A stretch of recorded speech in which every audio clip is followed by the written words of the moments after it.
What is up, y'all? Welcome to a really cool, special, really pretty cool Japanese episode of the Fastling podcast. You can tell that I'm excited because, even though it's been like almost a week from that moment, I'm still excited, and we're gonna address the elephant in the room. And man, Forza Horizon 6, Japan. Holy shit. Like, by the way, sorry for not introducing RAZU. He is the guest again. Hi. Yes, I am the guest again. And also, FACU didn't address that he's wearing a maid dress right now. Yeah, no, thankfully, thankfully I won the bet, so I don't have to wear the maid dress. So that's pretty He's cool. just wearing it for fun right now. He's Yeah, I feel bonita. even though he may have won the bet, he's just wearing it for pleasure. Yeah, I feel pretty. But, yeah, no, that reveal was... We didn't even talk about it. That's crazy. Like... Yeah, it just happened like a lot. You guys were like up like in early in the morning when you guys were like Oh my when God. Tokyo Game Show happened. I was getting ready for work, but I already saw like what happened, so I couldn't join the call or anything like that because again I was heading to work. But I'm surprised that it actually is confirmed Japan actually, which it actually does bring concerns to what I actually have in mind. But luckily the articles actually they pushed out with the what they're gonna do.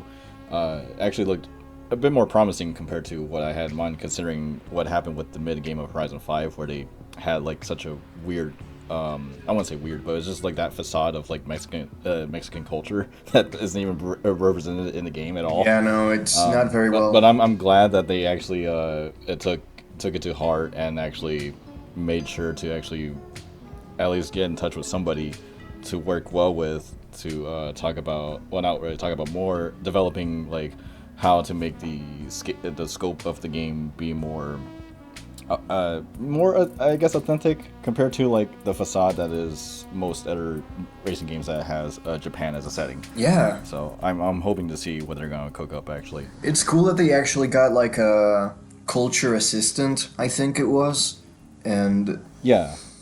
the cultural consultant, that's what I meant. And, seeing the fact that they're paying attention to the cars, the music, and the fashion from what they were talking about, it's like, Yes. interesting.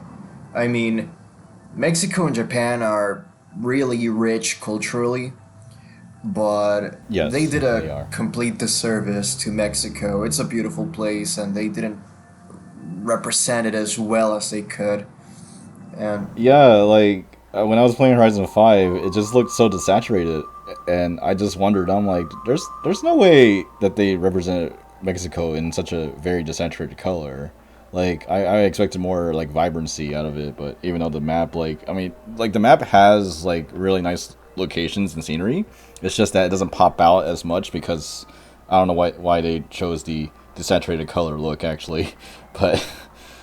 But I'm expecting like Horizon 6 to at least like go like the more I guess more like I would more hope for like the previous Horizon entries, like more like Horizon 2 or Horizon 3 like graphics sort of. I mean Horizon 4 still looked nice actually, but I would say like it kind of peaked around like Horizon 2 and Horizon 3 where they had like the cityscape from Surfer's Paradise. I kind of expect more like that look in Horizon 6.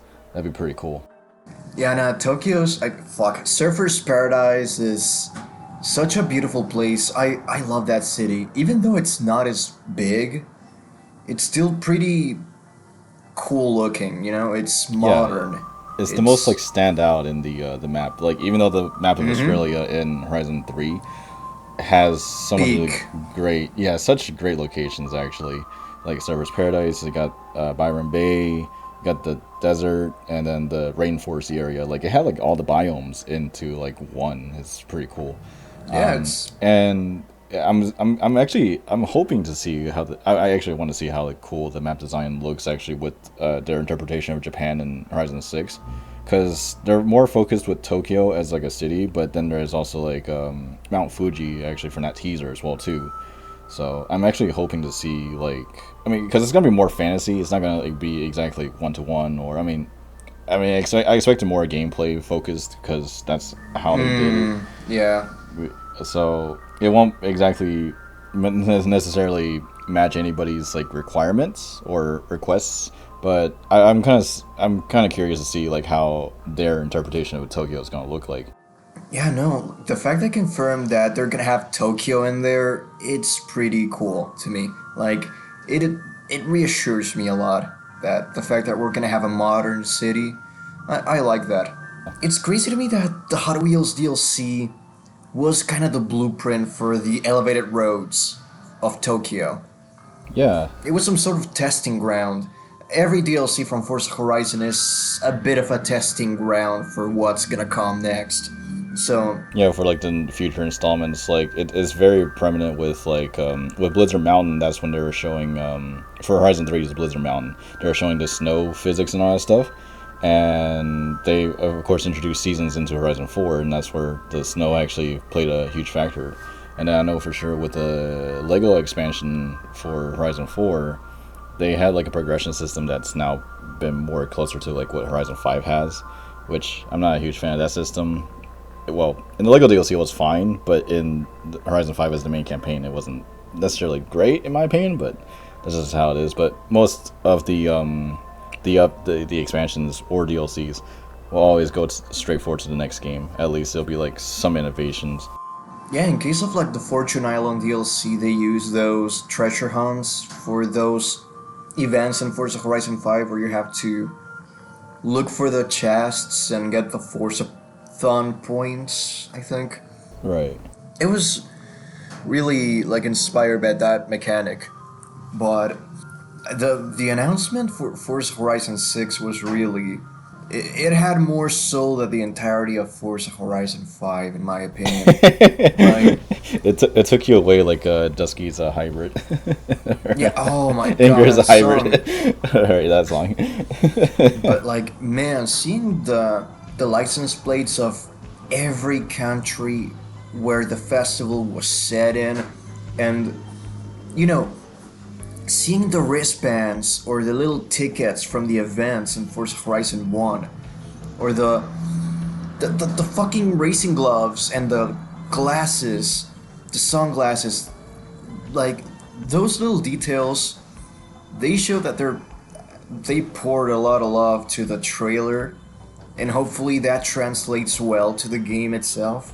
Yeah. Here's to hope that. And Kind of hope like with the license plates actually that we can have customizable license plates, like more in the scope of like we can change the layout compared to just having the European style plates that we had since Horizon 3. So I do hope that we can actually have customizable license plates that way. I mean that also applies to the fact being that because we're going to Japan, I do hope that we can actually have Japanese plates at least, because that could help. I mean, I'm guessing. Yeah, I'm guessing we will. But the thing is, you know what's funny about the whole thing? So, the night before the reveal, I was like, I'm going to bed early so I can wake up early and see the live stream to see if something pops up. Right, yeah. And I couldn't sleep. I slept at like 2 a.m. and I slept at like 2:30, and I woke up at like 5 or 6 a.m. and I had to wait like an hour, and those hours felt really like eternal. They were very long. Yeah. Yeah, just a long time waiting. Just like I need substance. Yeah, and I deleted Reddit, I deleted Instagram, and I deleted Twitter. Just in case, you know? I didn't want any spoilers. Just in case if there's like any leaks or anything like that. Damn. Yeah. So, there was there was 20 minutes remaining till the Tokyo Game Show, right? And Yes. Gamer Alex, our beautiful friend Gamer Alex, decides to show a picture of Forza Horizon 6 with Mount Fuji in the background. He spoiled it for you. Yeah, for most of us in the group chat. Damn it, Alex! I can't believe it. Why would you My do such a God, thing? man. And you know what's funny? I was like, yeah, sure thing, buddy. I clicked the link, and it took me to Twitter, and it showed that an ad for Forza Horizon 6 was posted like 2 hours too early. And I was like, hey, cool thing, Alex. Yeah, sure, the Forza Horizon 6 logo on top of the Mount Fuji. Oh, how original. You thought it was like an edit the entire time? You Yeah. just like thought it was just like, yeah, nice try. And I got, like, no, it's real. I got in and I was like, what the fuck? Whoa, holy shit. And I told Alex, dude, delete that before Jake wakes up. We don't want him to get spoiled. It was really funny. Oh man. And it was worth it. It was worth it. It was worth the wait. Yeah, I'm faithful that Forza Horizon 6 is gonna be a good game. Hopefully. Let's see what they'll show you. What they will show us soon. Yeah, it will be like next year, like early next year actually. Like I know for sure next year is when the full release happens, but early next year they're going to showcase a lot more of the gameplay, which would be really nice to look at actually, because I have like a lot of like questions actually with how the game is going to be. Because I just like thought about like I wonder what they're gonna do with the radio actually, because I know that's probably more your topics, but I do wonder like how they're gonna tackle that one actually as well too, because I would say Horizon 5 has like a horrible, well I wouldn't say horrible, it's just a very weak soundtrack. Whoa, that's racist, bro. What the fuck? Just because it's Latino doesn't mean it's no,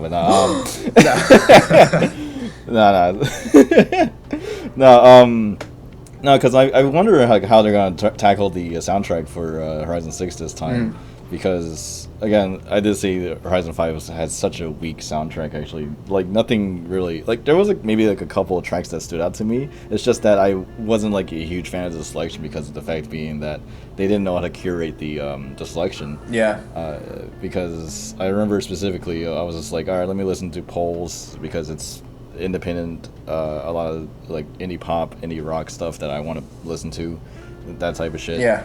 And then I see like Dua Lipa's levitating, and I'm like, all right, this ain't it. Why is Top 40 doing an indie pop station? All right, yeah. And then I remember Avalanche saying that there's the Grubhub song as well too, and I'm like, why the fuck do they have the Grubhub song? Oh my fucking god. I remember that. Like, you know, I got back into Forza Horizon 5 because I wanted to experience it after a long ass time of not playing it. And, you know, I get in my Corvette ZR1 and I turn on the radio to Block Party and that shit plays. That is the first fucking the first song that plays is the Grubhub The first song. fucking song that popped up. And I was like, alright. And I changed it to something else. I think it was XS. But yeah, no. The thing is, I don't know what the fuck they're doing with the radios. Because, you know, Pulse, Forza Horizon 1, independent music, eclectic. Yeah, like something that gives you more energy festival-esque, compared right? to like, I mean, and it's funny because like Horizon 5 has such a, like Horizon 5's Hospital Records actually doesn't give you that much energy considering that it's drum and bass. It doesn't feel like energetic at all. So we need like the same like energy that I would say Horizon 1's soundtrack honestly, because that one's a blast from the past.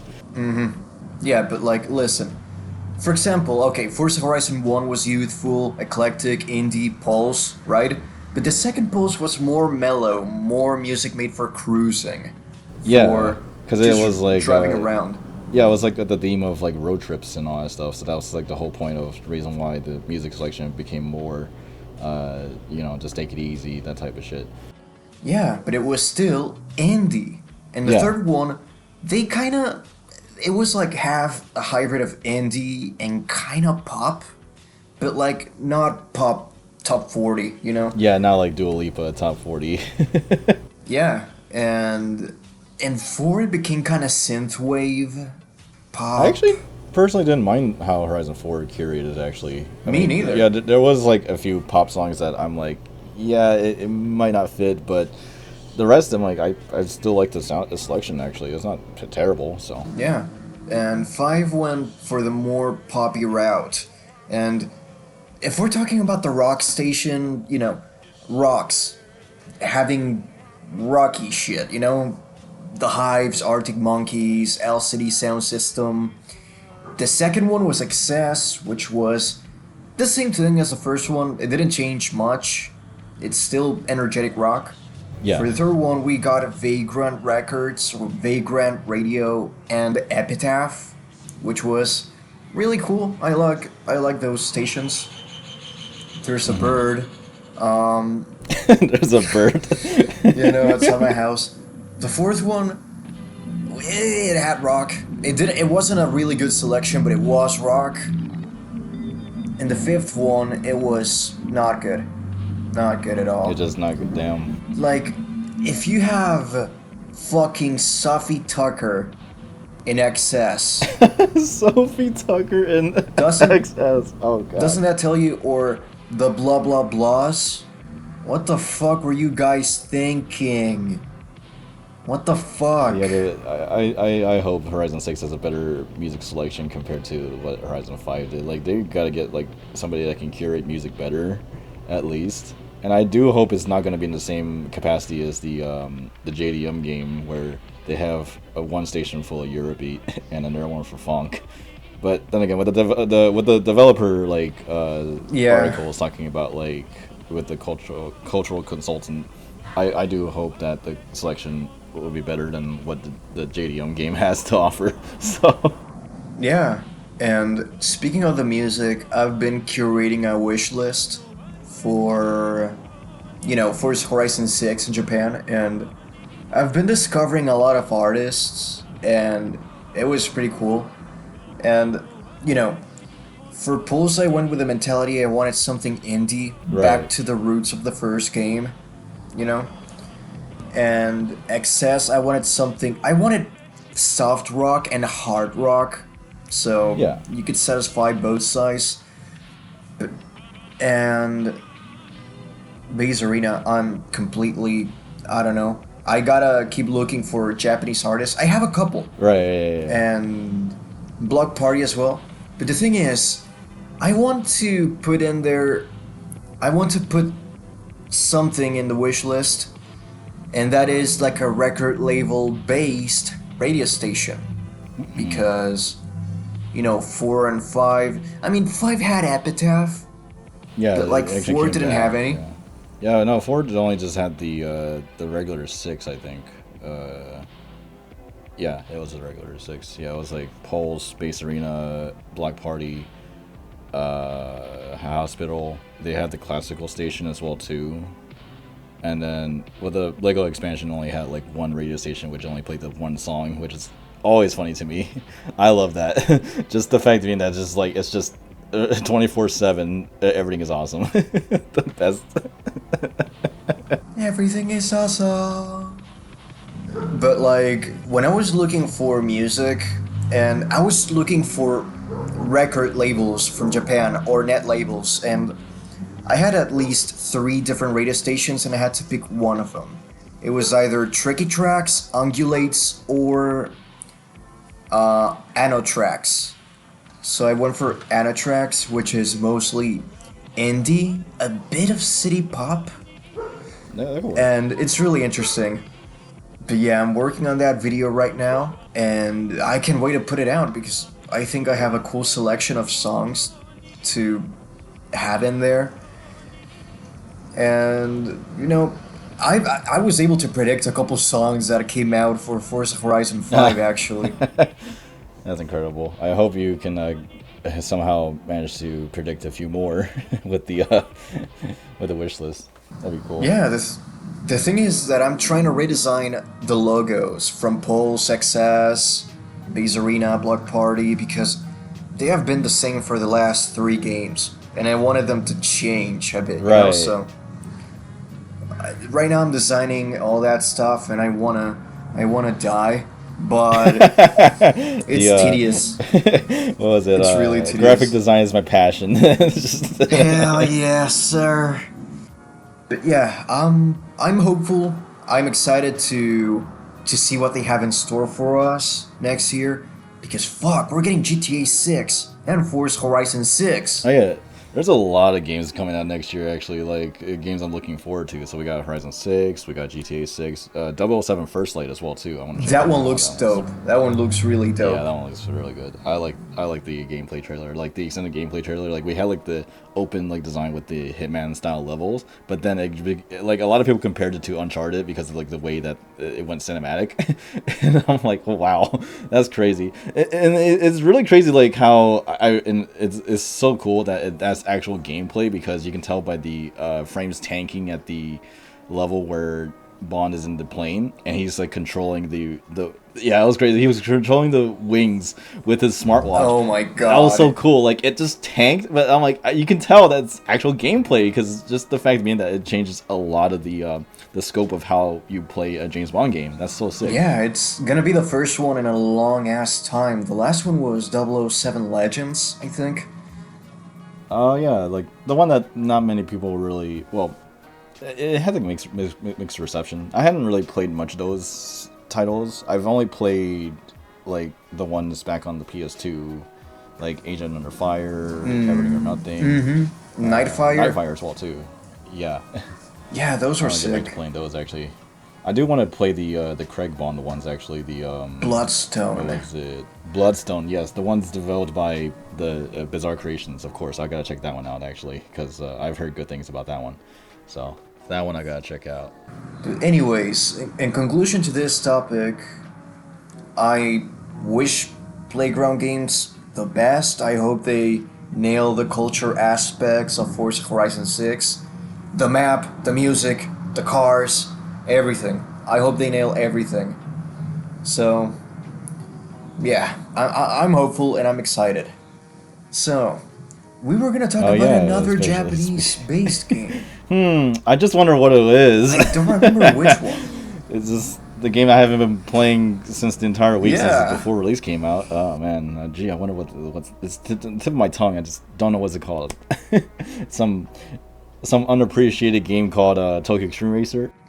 Only 12 people played it? It didn't do as well in the early access. It kind of tanked. But yeah, no.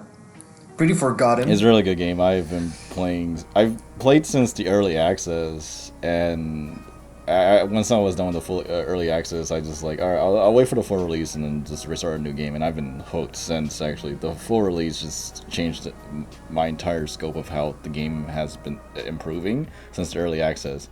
They've rebalanced the cars, they rebalanced the economy, and then you can get like so much cars actually out of this. I've been buying so many cars, some I played through, and I still haven't finished the game. I just got started on stage 3. That's how long I've been taking because of the improvements. It's crazy. And the fact being that it will come on consoles because they did announce the PS5 port with the LFA reveal, which is pretty cool.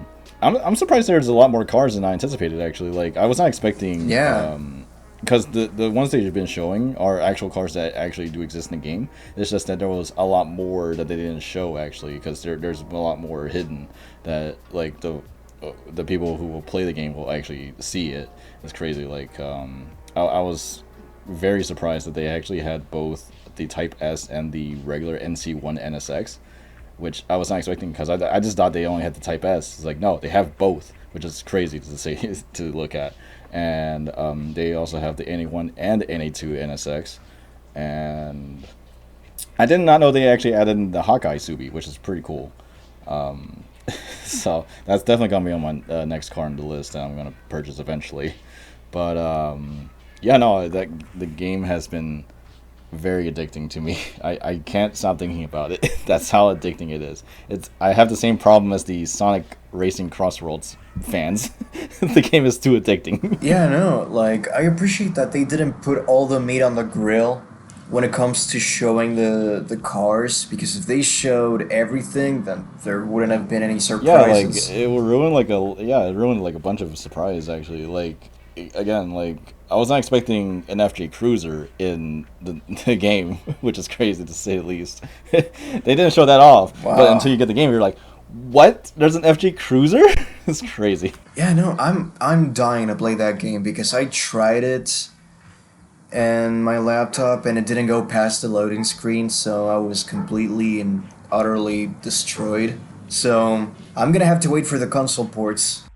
But luckily there will be a console port again with the announcement of the PS5 one. We have no news about an Xbox port yet, but I do hope that we'll eventually get one out for Xbox, because again, they have both controller supports for both the DualSense and the Xbox controllers. Yeah. So it could be a possibility that they can actually push it out to Xbox. So, dude, I totally expected them to show the port on the TGS, and they didn't do it. No, they just only showed like what was it, the LFA, but then the actual like just that one screenshot of the skyline with the words PS5 on it. So it just showed the PS5 port being announced in TGS instead of like an actual gameplay. Well, I mean, we already see the gameplay right now, but it's just that we just don't see PS5 gameplay yet. So we just don't know how it's gonna be. I mean, I do hope it's. I mean, the game is pretty optimized actually on my system, anyways. Though, but I do want to get it on the PS5 as well too, because I really enjoyed the game that much. Yeah, no, playing that shit at 60 FPS has to be insane. Oh yeah, like there was like a really fun discovery that happened as well too. That the physics are also tied to the frame rate again. What? I think it was the traction control. Yeah, it's crazy. It's not like, so if you go like higher than 60, like the traction control kind of like loses itself, which I had no idea that was the case actually. But that is. I'm kind of glad that the game kind of defaults like a limit to 60 because I think Genki knows about that, so that's probably the reason why they put it at 60. God, bro. But it's not bad. Again, like the 60 frames is probably the most stable the game has been actually. So anything higher than that, if you play around with it, will probably cause like traction control to like lose itself. From what I've heard anyway. So, but from my end, I've just been playing at 60, and it's been a really good experience so far. Yeah, I can imagine, dude. Like, I didn't go past the loading screen, so I can imagine it's has to be really cool to play that shit. It's just tragic, man. I wanted to play that thing, and I could, and I just had to see, now loading. Now loading. I was like, alright, bro. Alright, cool. Luckily, you will get a console port sooner or later. Yeah. It will happen, and you will definitely enjoy it, as I said on the previous podcast. Yeah, no, in the meantime, I will download Tokyo Extreme Racer 3, and then I'm gonna play that. In the meantime, while I wait for the new game. I was saying there's also one more actually during the Tokyo Game Show. Actually, the fact being that Gran Turismo 7 has a Spec 3 update. Yes. Coming out. Yes. Holy shit! Yas Marina in Montreal. Fuck. Yeah, it's crazy. And the fact being there's gonna be 8 cars, but we only got shown 4 of them. So there's 4 more that we don't know yet. So we have the FTO, we have the Minace Skyline, an F1 car. I don't remember what it was. Yeah, Polyphony. I'm not. Looks like I'm it. I'm not familiar with F1 vehicles, but and then there's also the 296 GT3. It looks like, so that's gonna be interesting to say the least. But yeah, there's also Yas Marina, as you mentioned, in Montreal. It's pretty cool that we're gonna get Yas Marina in Gran Turismo 7. Yeah, and the circuit tracker, that thing. Yeah, that thing. I'm not like too sure. Well, I probably won't use it myself because I'm not a sim head. But I'm sure someone else will be like, yeah, I can finally look at data now. I can be like Wolf of Wall Street but in racing. Yeah, no, it could be kind of useful for circuit experiences. In my experience, just trying to gold all of Daytona made me want to kill myself. But it can be kind of useful, so it looks good. It's a cool looking update, and it really shows that GT8 is gonna be years away. Yeah, the fact being that how long has it been? 3 years. Oh my god, it's 3 years and ongoing actually since Gran Turismo 7 came out. Actually, I'm glad that they're actually doing more updates to at least polish up the game, so we can see what the next iteration will be. Because I know for sure they probably have taken a lot of feedback from the launch, and now we're getting spec. We got spec 2. What was it, like 2 years ago? Or no, not 2 years ago. Last year, I think. I'm trying to remember actually, but yeah. Yeah, and then now this year we're gonna get Spec 3, which is wow, it's crazy like how we got to a game. Yeah, we got to a Gran Turismo title that has Spec 3. We that's insane. Like we've always seen, what was it? We've seen Gran Turismo Sport have a Spec 2. now we have Gran Turismo 7 have a Spec 3 is crazy. Yeah. The fact of being able to have like it'll have a new intro as well too from what it mentioned as well too. I'm curious. I do hope that we get like an updated Suzuka at least, because that was teased in the Spec 2 intro, but we never had an updated Suzuka as far as I'm concerned, actually. Anyways, though I could be wrong. Maybe someone will tell me is like, no, they have the updated Suzuka. You're just blind, and that might be the case. Yeah, I'm glad that we got the FTO. Actually, it's crazy to say the least. Finally, a car from previous Gran Turismo games actually now made it in, which is pretty. And sick. It looks so good.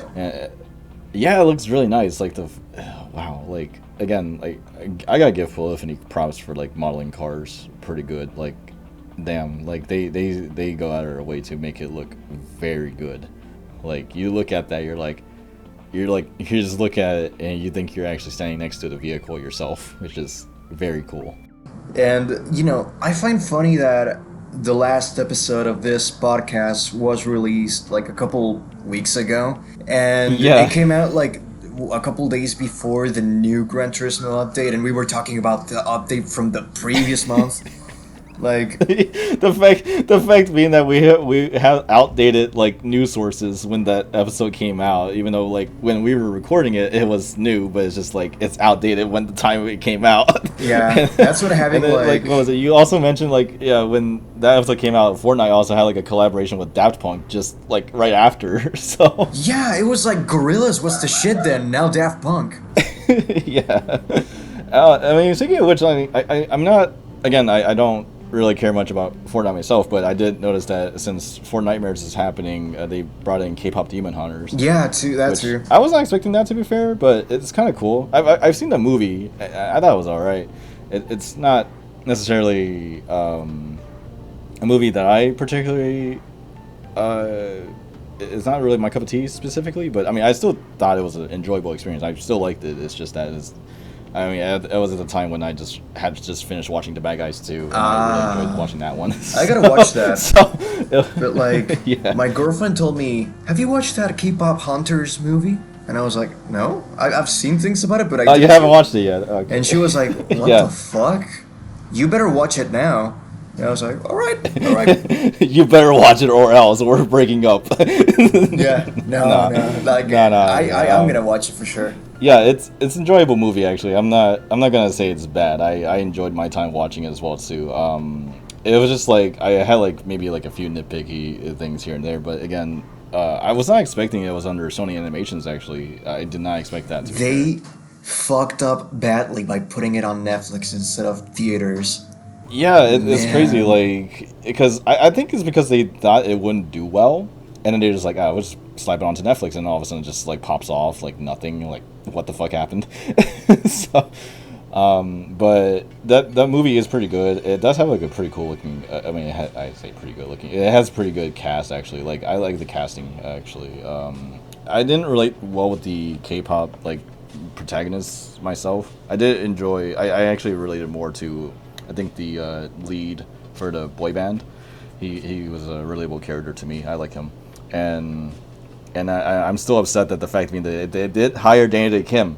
Daniel Day Kim is in that movie, but he only shows up for like 2 minutes again. Oh shit, that's sad. I just have like this like weird obsession, like seeing like, oh, Daniel Day Kim's in this movie. I gotta watch this movie, and then all of a sudden he's just there for like not that long, and I'm like, man. That shit happens to me with either Tom Cruise or Ryan Gosling. I don't know why. I'm just them. You're literally him. Bro. I'm literally him, bro.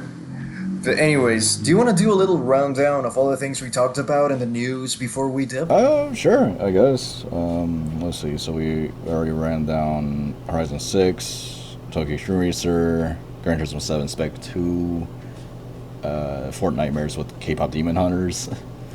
And Daft Punk. Yes. Let's see what else is new. The GT Spec 3 for Gran Turismo 7, but, you know, the update for this month, not even this month, it was September. Yeah, it was September. It was last month. Yeah, it was crazy. Yeah, but what was the Elantra? We got the Opel. Yeah, the Opel came out. Okay. Yeah, I completely forgot about that update because like I think when the Spec 3 like announced, I completely forgot there was a newer update at the time, so I just completely forgot about it. But yeah, it was the like, Opel and then the I don't know, they added 2 little SUVs for Toyota. Oh yeah, there was the RAV4 Adventure, and then what else was there? The Land Cruiser. Oh yeah, the FJ40. Yes, very cool. It was so sick that the fact being they actually had that. I saw like some videos where it was some guy with the FJ40 like drifting, like smoking the competition. It was really funny. I love that. How the hell? Holy I think shit. it has an engine swap in it, but it was really funny looking at it. It's probably my favorite clip I've seen. That's crazy. And then the Mazda Spirit Racing Roadster. The fact being we have like a duplicate ND Miata again. All right, I mean, again, Pretty cool, bro. It's cool the fact being they have that. It's just funny. Like I'm sure there'll be like some fans it's like, oh, there's another duplicate of a ND. I can't believe it. Same car. Why can't we have better cars? But who the fuck cares? Just buy whatever the fuck you want to buy. Do you like the fucking Afila? Buy the Afila, bro. I don't give a shit. Yeah. Oh man. But yeah, that was a really, really fun podcast. It was really cool. And beep. Yeah, no, thank you for the honk. You're probably gonna hear a lot of outside noise from my part because I'm recording in my What the fuck do you want, bro? Stop it. I just heard that one. So you're probably gonna hear the wind on my roof going or the birds chirping or a couple dogs barking, so I'm gonna try to silence all that as much as I can. But still, it was really fun having you here. Yeah, we can edit all that in post, you know. Yeah, it's gonna be a pain in the ass, and this is gonna be the last episode of the podcast ever.